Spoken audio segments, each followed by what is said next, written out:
নমস্কার, আমি শ্রী দেবাশিস।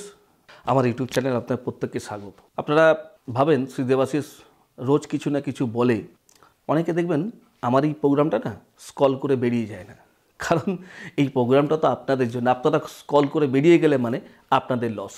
তো আজকে যে ভাবটা নিয়ে আলোচনা করব, অষ্টম ভাব, গুরুত্বপূর্ণ একটা ছেলে বা মেয়ের খুব গুরুত্বপূর্ণ একটা জায়গা। কেন জায়গা বললাম?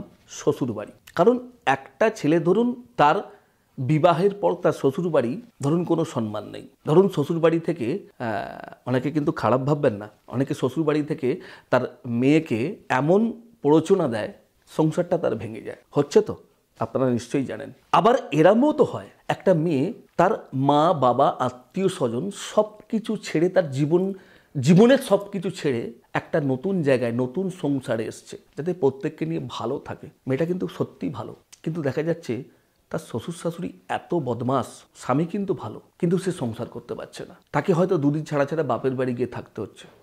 আবার এমনও হয় যে তার স্বামীকে কোনো কিছুর দ্বারা কিছু করে তার স্বামীকে তার থেকে কেড়ে নিচ্ছে। হয়তো, আমি জানি আপনারা জানেন এটা, যারা প্রবলেমে পড়েছেন তারা নিশ্চয়ই জানেন, এবং যারা পড়ছেন, শুরু হয়ে গেছে, তারাও রিয়েলাইজ করছেন, ভাবছেন কি করা যায়। 100% ঠিক করা যায়, কিন্তু কুইকলি যোগাযোগ করতে হবে। কারণ প্রত্যেকটা জিনিসের না একটা লিমিট আছে।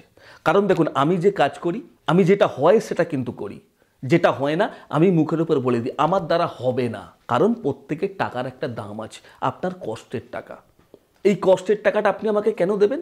এই যে আপনার সংসারটা ভেঙে যাচ্ছে, আপনার স্বামী ভালো ছিল, আপনার স্বামী আপনাকে নিয়ে না, মানে একটা কি বলবো, একটা ছোট্ট কথা বলি যেটা খুব হাস্যকর। কি, আপনার স্বামী আপনাকে সপ্তাহে সপ্তাহে হোটেল রেস্তোরাঁ নিয়ে যেত, আপনাকে একটু ঘুরতে নিয়ে যেত, কিন্তু আজকে দেখছেন আপনার স্বামী কেমন যেন একটা হারিয়ে যাচ্ছে মানে সেইভাবে কথা নেই, অফিস বা বিজনেস থেকে আসছে, আপনার সঙ্গে সেইভাবে রিলেশন রাখছে না। কি হলো? এসেই মায়ের সঙ্গে বা বাবার সঙ্গে একটা কি গুপ্তগু বা নানা রকম কথা বলছে, এসে মুখ ভার করে ঘরে এসে শুয়ে পড়লো। আপনি ভাবছেন আমার স্বামী তো এরম ছিল না। কেন এমন হলো? এটাই খুঁজে বার করতে হবে, এবং এটা খুঁজে বার করে আপনার সংসারটা ঠিক করার দায়িত্ব আমার। ইয়েস, এটা আবার বিপরীত কি রাখি, আপনার স্ত্রী খুব বেটার ছিল, এসে কয়েক বছর হলো, সন্তান হলো, খুব ভালো সংসার করছিল, হঠাৎ দেখি তার বাড়ির সঙ্গে আলোচনা হচ্ছে, কি হচ্ছে, টেলিফোন হচ্ছে, আমার স্ত্রী যেন চেঞ্জ হয়ে গেল। আমার স্ত্রী আস্তে আস্তে আমার প্রতি বিরূপ আচরণ করছে। আগে বিজনেস থেকে বা কর্ম জায়গা থেকে এলে এক গ্লাস জল দিত, নানা রকম ভালোভাবে কথা বলতো। আজ দেখি সে টোটাল আস্তে আস্তে আলাদা হয়ে যাচ্ছে, আস্তে আস্তে আমার প্রতি সেই মনোভাবটা নেই, সবসময় মুখটা একটা গম্ভীরভাবে বসে আছে। কিভাবে, কেন হচ্ছে, কি কারণ? আবার অনেক ক্ষেত্রে কি হয় জানেন তো, স্বামী বা স্ত্রী পরকীয়ায় লিপ্ত হয়ে যায় এই করতে করতে।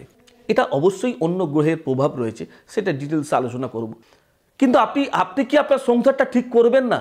আপনি নাকি এটা ভেবে নিয়েছেন যা হচ্ছে হোক, সেটা আলাদা কথা। কিন্তু আপনি যদি ভাবেন না দাদা আমার সংসারটাকে বাঁচাতে হবে, কারণ আমার তো একটা সন্তান হয়ে গেছে। যারা ভদ্রলোক তারা কি চাইবে? আবার একটা বিয়ে করব না, তারা চাইবে না। তারা ভাবছে আমার সংসারটাকে আবার আমি ঠিক করব, আবার সেই ভালোভাবে থাকবো। অষ্টম ভাবটা না খুব একটা গুরুত্ব। অষ্টম ভাব থেকে আবার মৃত্যু পর্যন্ত হতে পারে, অষ্টম জায়গা থেকে আবার দুর্ঘটনা পর্যন্ত ঘটতে পারে, জানেন তো? অর্থাৎ আপনার জীবনে বড় কোনো দুর্ঘটনা আছে কি না, আপনার এমন এক, দেখুন আমরা কারোর মৃত্যু রোধ করতে পারবো না, জানি না কোন জ্যোতিষ কি বলে, আমরা কারোর মৃত্যু রোধ করতে পারবো না, কিন্তু হ্যাঁ আপনার কোনো বড় কিছু থেকে ছোট হবে, এটা আমি আপনাকে চ্যালেঞ্জ করে দিলাম। সুতরাং ভালো থাকুন। আরও অনেক আলোচনার বিষয় থাকে জানেন তো, কিন্তু এটা হয় না। আপনি সামনে যখনই আসবেন না, দেখবেন আমি কত সময় নিয়ে আমি একটা ক্লায়েন্টকে দেখি, কারণ তার জীবনের ব্যাপার আছে। সুতরাং আজকে বিদায় দিন, জানি আরও শুনতে ইচ্ছা করছে, কিন্তু কিছু করার নেই। তো একটু লাইক করে দিন, একটু শেয়ার করে দিন, আর সাবস্ক্রাইব করতে কিন্তু ভুলবেন না, আর সঙ্গে বেল আইকনটা প্রেস করে দেবেন। আর কিছু কমেন্ট করুন, আরও কি জানবেন, জানার জন্য তো আপনাদের জন্য কমেন্ট করুন। ওকে, সুতরাং প্রত্যেকে ভালো থাকুন, সুখে থাকুন, শান্তিতে থাকুন, তার আমার কাছেই প্রার্থনা করি। নমস্কার, ভালো থাকবেন।